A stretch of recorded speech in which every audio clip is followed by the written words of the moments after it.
প্রিয় দর্শক, আমি আসমা জেবিন স্বাগতম জানাচ্ছি আপনাদের প্রতিদিন 24-এর আজকের বিশেষ পরিবেশ সচেতনতা আলোচনায়। আজকের বিষয় প্লাস্টিক দূষণ আমাদের জীবন ও প্রকৃতির জন্য কতটা ক্ষতিকর। কেন প্লাস্টিক দূষণ নিয়ে এত কথা? পৃথিবীতে প্রতিদিন আমরা যেসব জিনিস ব্যবহার করি, কেনাকাটার ব্যাগ, বোতলজাত পানি, খাবারের প্যাকেট, এসবের বেশিরভাগই প্লাস্টিক। কিন্তু আপনি কি জানেন, প্রতি মিনিটে বিশ্বে প্রায় 10 লক্ষ প্লাস্টিক বোতল কেনা হয়। প্রতি বছর ব্যবহৃত হয় প্রায় 500 কোটি প্লাস্টিক ব্যাগ। জাতিসংঘের হিসাবে প্রতি বছর বিশ্বে 30 কোটি টন প্লাস্টিক বর্জ্য তৈরি হয়। কিন্তু এর মাত্র 9% রিসাইক্লিং হয়, বাকি সব থেকে যায় প্রকৃতিতে। এত বিপুল পরিমাণ প্লাস্টিক শত শত বছরেও নষ্ট হয় না। যেমন একটি সাধারণ প্লাস্টিক বোতল সম্পূর্ণ ভাঙতে 450 বছর সময় লাগে। অতএব একবার যে প্লাস্টিক পৃথিবীতে এসেছে তা প্রজন্মের পর প্রজন্ম থেকেও যাবে। আর সেই প্লাস্টিকই আজ আমাদের পরিবেশ, প্রাণী জগৎ ও মানব জীবনের জন্য নীরব মহামারীতে পরিণত হয়েছে। প্লাস্টিকের প্রকৃতি ও প্রধান উৎস। প্লাস্টিক মূলত পেট্রোলিয়াম, গ্যাস এবং রাসায়নিক যৌগ থেকে তৈরি। সমস্যাটা হল এটি অবিনষ্টযোগ্য। প্রধান উৎসগুলো হল: 1. পলিথিন ব্যাগ, বাজার ও দোকানের প্রতিটি লেনদেনেই ব্যবহৃত হয়। 2. বোতলজাত পানি ও কোমল পানীয়। 3. খাবারের প্যাকেট, ফাস্টফুডের বক্স, প্লাস্টিক মোড়ক। 4. একবার ব্যবহারযোগ্য বা সিঙ্গল ইউজ প্লাস্টিক, যেমন চামচ, কাঁটা, কাপ। 5. শিল্প কারখানার টনকে টন বর্জ্য। পরিবেশ ও প্রকৃতির ক্ষতি।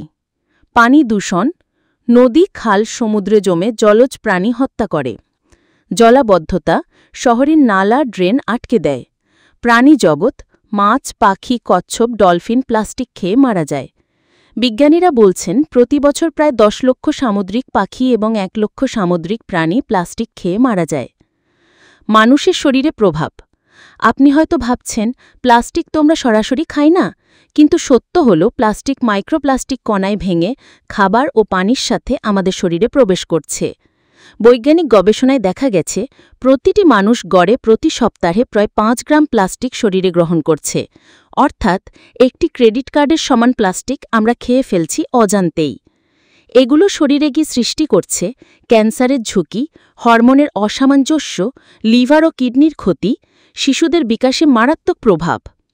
বৈশ্বিক ও বাংলাদেশ প্রেক্ষাপট। 1950 সাল থেকে আজ পর্যন্ত প্রায় 900 কোটি টন প্লাস্টিক তৈরি হয়েছে। এর মধ্যে 700 কোটি টনেরও বেশি এখনও কোথাও না কোথাও জমে আছে। বাংলাদেশে 2002 সালে পলিথিন ব্যাগ নিষিদ্ধ হয়েছিল, কিন্তু বাস্তবে আজও বাজারের 90% ক্রেতা ব্যবসায়ী প্লাস্টিক ব্যাগ ব্যবহার করছে। ঢাকা শহরে প্রতিদিন প্রায় 6000 টন বর্জ্য তৈরি হয়। এর 10% বেশি প্লাস্টিক।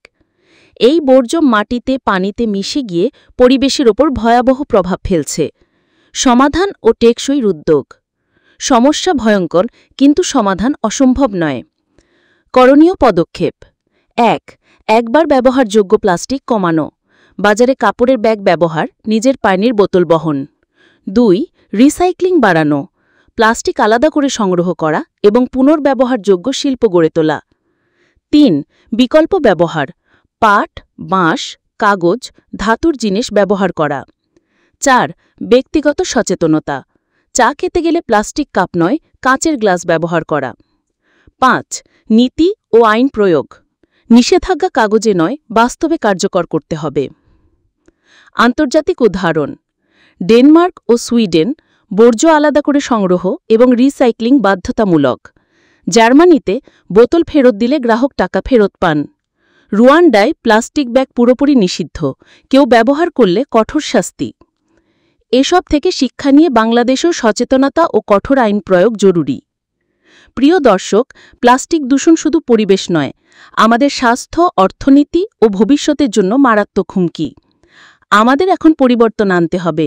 সচেতন ব্যবহার, পরিবেশ বান্ধব বিকল্প, কঠোর আইন প্রয়োগ এবং সমাজে পরিবেশ সচেতনতা বিস্তার করা। আজ আমরা যদি উদ্যোগী হই, তাহলে আগামী প্রজন্মের জন্য একটি সবুজ ও নিরাপদ পৃথিবী উপহার দিতে পারব। প্রিয় দর্শক, আজকের আলোচনায় আপনি কি শিখলেন? আপনি ব্যক্তিগতভাবে প্লাস্টিক কমাতে কি পদক্ষেপ নিচ্ছেন? কমেন্টে জানাতে ভুলবেন না। ভিডিওটি বন্ধুদের সাথে শেয়ার করুন, চ্যানেল প্রতিদিন 24 সাবস্ক্রাইব করুন আর নতুন ভিডিওর নোটিফিকেশন পেতে বেল বাটনে চাপুন। আমি আসমা জেবিন আজকের মতো বিদায় নিচ্ছি। ভালো থাকুন, সুস্থ থাকুন এবং পরিবেশ সচেতন হন। আল্লাহ হাফেজ।